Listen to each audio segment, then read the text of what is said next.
అలాగే స్కూల్స్ లో కూడా యూనిఫామ్ అవనివ్వండి, స్టూడెంట్స్ కిట్స్, షూస్, బ్యాగ్స్ అన్నిట్లోనూ మనం క్వాలిటీ చూస్తున్నాము, డిఫరెన్స్ మార్పు చూస్తున్నాము.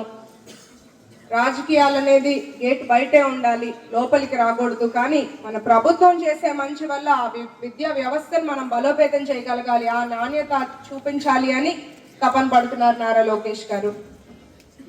పిల్లలందరికీ నేను ఒకటే చెప్తున్నాను, మీ అందరికీ ఏదో ఒక టాలెంట్ ఉంటుంది, మీరు ఎవ్వరితోనూ పోల్చుకోకూడదు.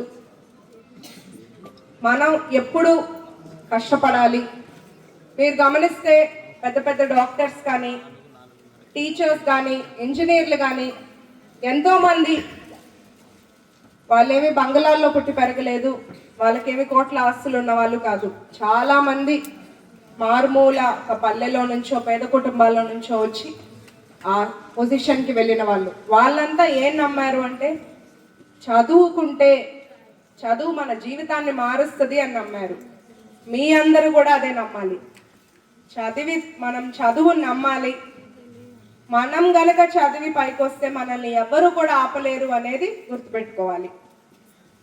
ఒక చిన్న ఎగ్జాంపుల్ స్టోరీ చెప్తే మీకు, మాకు తెలిసి